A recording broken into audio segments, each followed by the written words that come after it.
Okay guys, welcome back to the shop. Today we're working on the Bobcat 763 and we got to replace this. This is the fuel injection pump. And the reason we got to replace it is that the fuel injection pump in this machine is leaking around the delivery valves. And once it starts leaking around the delivery valves, it's time to pull it out and take it to your fuel injection shop, your local shop, or send it off and have it remanufactured. Now I've got a remanufactured pump here today that we're going to put in. And when I take this one out, I'll take it to the shop and have it rebuilt. And that way we've always got a spare one on the shelf. Now, the stuff we're going to go over today covers many different Bobcat models, the same type of engine in it. This particular engine is the Kubota V2203, but this will cover Bobcat models like the 742, 743, 751, 753, 763 like we're working on, 773, 7753, and it'll cover several different engines like the 1.9 liter, the 2.0, even the 2.0 turbos, the of course the 2.2 like we're working on today. So but some of the specs that I might go over today might be a little different, you know, according to your particular machine. So just make sure that before you put your fuel injection pump in, you have a copy of your service manual so that you'll have all the correct specs. Now, like I said, I know it can be intimidating to start working on fuel injection pumps in your machine, but it's actually really easy to do on this engine. So let's go over exactly how to do that. Okay, so in order to put in the fuel injection pump, first we've got to get the old one out. And we start by taking off the fuel injection lines right here. Now, I've already loosened these top nuts. You're going to use a 17 millimeter or an 11/16. So I got the top nuts, got the lines taken off the actual injectors themselves. Now let's take it off the fuel injection pump. Now, to take it off the fuel injection pump, we want to do the outside nuts first. The reason we do the outside nuts first because you can't get your wrench on the two inside cylinder nuts. We get these up and out of our way, and then we have better access to these.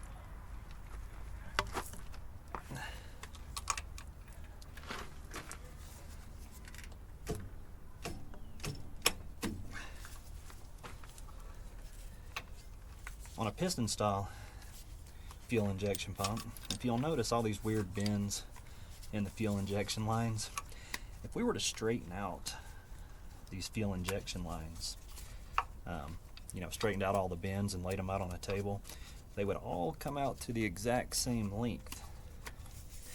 And why is that, do you think? You know, being that diesel fuel is a non-compressible fluid, why would it be critical, I guess, for each line to all be the same length? Let me know what you think in the comments. And if you notice, I did not take off the actual clamps to the lines. I just leave those on, and see the whole fuel injection line assembly comes off as one piece. So next, we have to pull off our intake manifold. So that's another thing I wanted to mention. Before you start this job, make sure that you have an intake manifold gasket just in case you damage this gasket when we pull it off.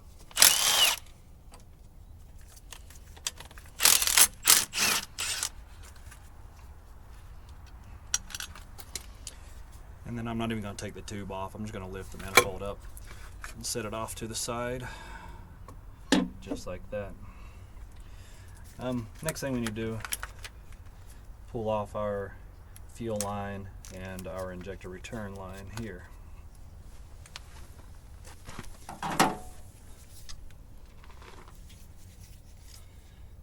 Get our fuel line out of the way.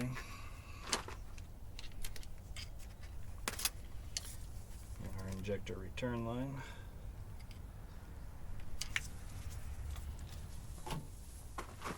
Okay, now that we've got our lines off, we've got 4 bolts and 2 studs with nuts, so 6 total. The ones with the studs and the nuts, I'm going to leave the nuts on just a little bit because this pump is going to spring up. It's going to push up when we take these bolts off.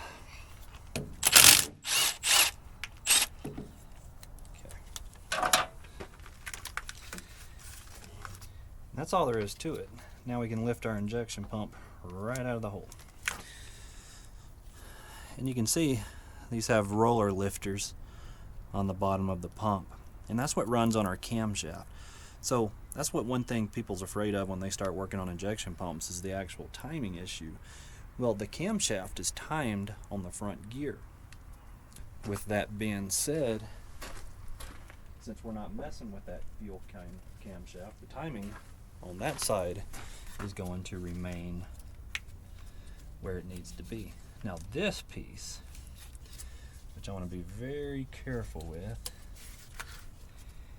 that one might think is a gasket. Now this does help seal, but this is considered a shim, right? It just looks like a gasket.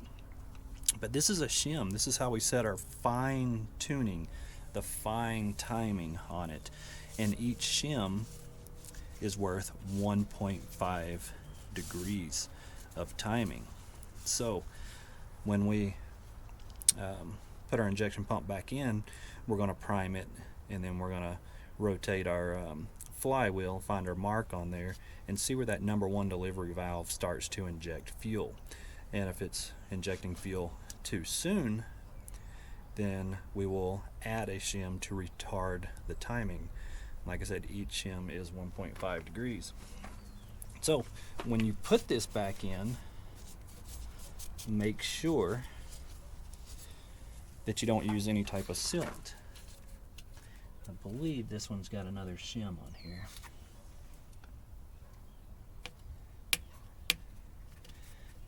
And it does.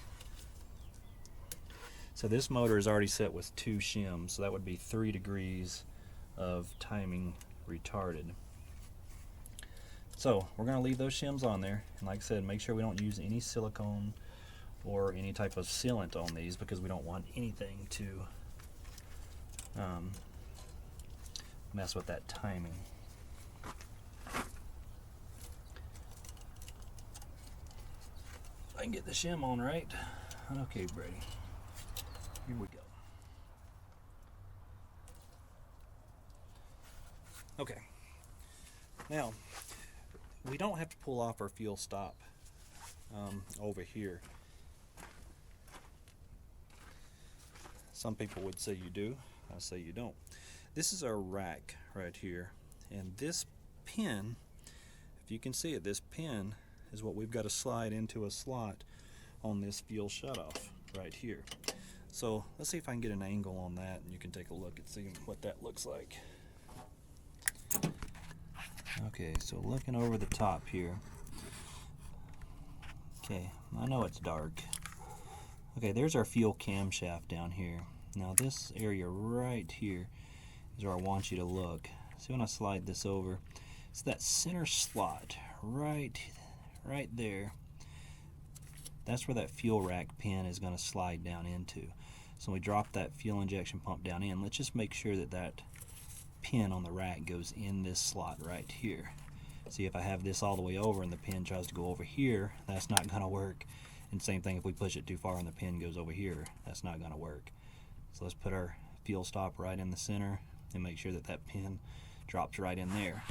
And like I said, if you're not sure it's going to slide in exactly, we can take off this cover right here, and that's all it is that lever inside there. We can pull that right off and not have anything to worry about.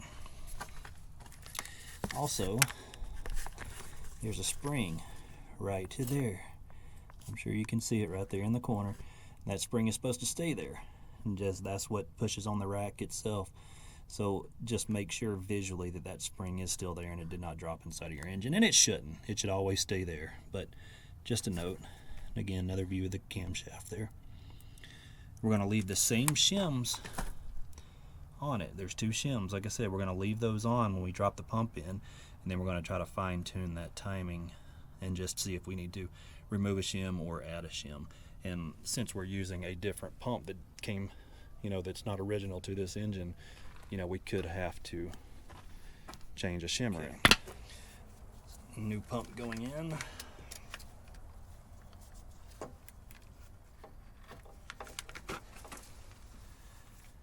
Got my fuel rack right where I want it.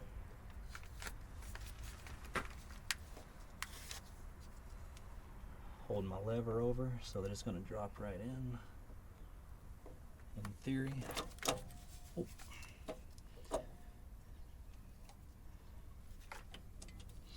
Yep, so I got it in the right spot there.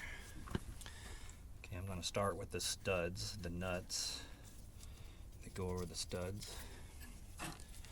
I'm going to tighten those down just a touch.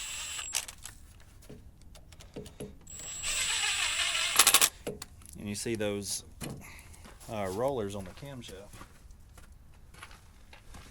These roller gears are spring loaded, so that's why we have to use the wrench to tighten those nuts down, because that's going to be sitting up on the cam. You know, and if one of the lobes are in the up position, it's going to be spring loaded, so we have to use the nut or one of the bolts to push the pump down so it actually compresses that piston. Okay, put the rest of the bolts in. Now, the bolts and the nuts on the injection pump are 16 to 22 foot-pounds. That's what we're going to torque those to. And also, same torque spec applies to the intake manifold. So we put all those bolts back in the intake manifold. 16 to 22 foot-pounds is where we want that.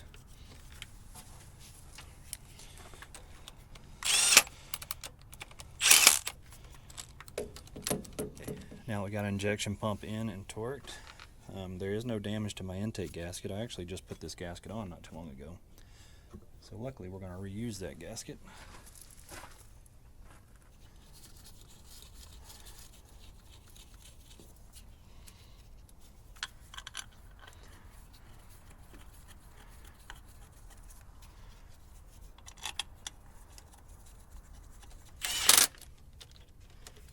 Start in the middle and work your way out. You notice I don't have my torque wrench out because I don't have my 3/8 torque wrench here. But I've done the 100 of these, so I kind of know by feel where that needs to be.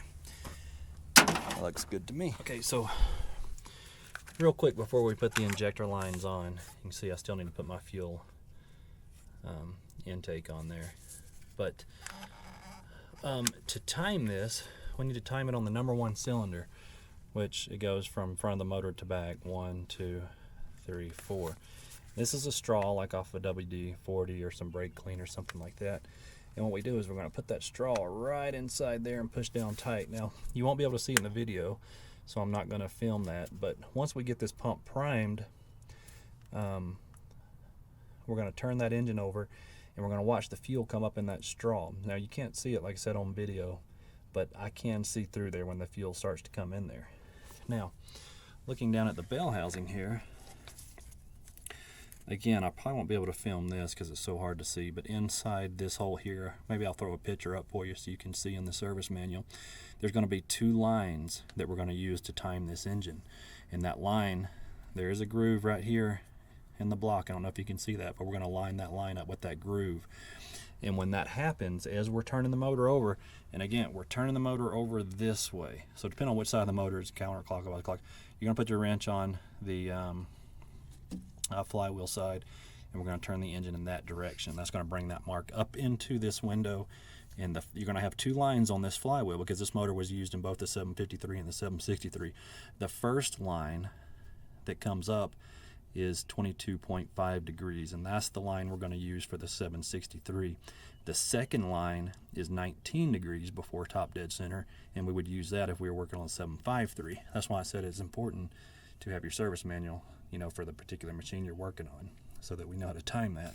So when that line starts to come up in the window and it lines up here, we should see fuel push up into this straw. So like I said, that's going to be very hard to film, but that's the process I'm going to use to time it. Now, like I said, if it comes up, if fuel starts to enter before that line gets lined up, then we know we need to add another shim. If it starts to do it after the line, fuel starts entering the straw, after the line passes this mark in the bell housing, then we need to remove one of those shims. So that's the process we're going to use to time it. So I'm going to go ahead and do the timing on it. I got to get the fuel valve put in and primed, And what I'm going to do is use the fuel primer bulb to push fuel up there. Then I'm going to turn the engine over a few times to get fuel into our delivery valves here. So let me get that done, get the timing checked, and I'll let you know what I find. Okay, let me show you the two lines that I'm talking about here. I can get the camera to fit in. Okay, you see the two lines, and see the mark on my bell housing that's right in the hole there? That's right in between the two lines. So this first line over here, that's the 22 degrees before top dead center. That's for the 763. This line, again, is for the 753, and that's 19 degrees before top dead center. So I'm actually pushing fuel almost dead on that 22.5. It's almost just a touch retarded. I've got full fuel stroke right before that 19 degrees, so I'm not going to remove a shim. That's going to be good enough for our situation. Now, in order to get fuel to flow out of these delivery valves, don't forget to actually turn on the key so that my fuel shutoff solenoid would hold the rack open. If you don't turn off your key and your rack's closed, you're not going to get any fuel out of this. And what I did is I just took a screwdriver, arced my starter, turned it over a few times, and that's what primed the pump for me. Once I got it primed, then we can go by hand. There's the flywheel there. You see you've got the nuts on the flywheel. Just use a 17 millimeter ratchet wrench in a socket and just grab those and start turning your engine over until you can see fuel start to flow out of those. So this is the number one. This is the one we're watching at that 22 degrees. Make sure it starts flowing right out of that number one. So that's how easy to time it, and this one's good to go. So we're going to finish putting it back together and do a test run.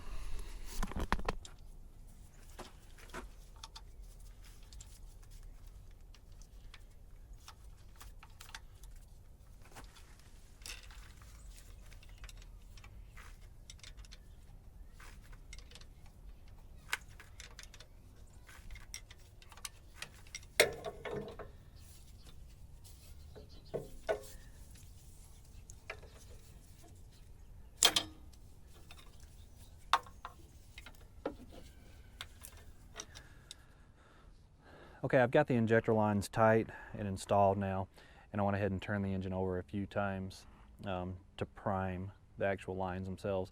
I don't usually leave the nuts loose, you know what I mean? Because sometimes we're used to priming fuel systems like that. We'll crack the nut loose until we see fuel coming out. I don't usually do that on these engines. Like I said, I've done a ton of these. I always just tighten them down and usually turn it over for a few seconds with the starter. Now we're going to go up front, start up with the key, and see if she fires off and how she sounds, because it ran really good, but you could tell kind of the high idle just wasn't quite smooth enough. So let's see how that feels now.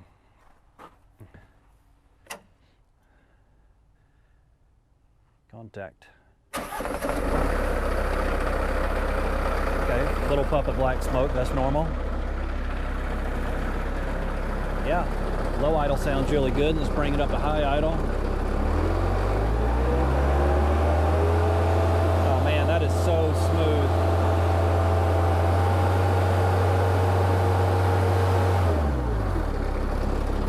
That runs excellent. Okay, so very happy with that, installing that fuel injection pump. I'm going to start it up, I'm going to run it, do some more testing. We're going to check for leaks, make sure it's all good to go. Thanks for watching, and if you have any questions on this job, please let me know in the comments.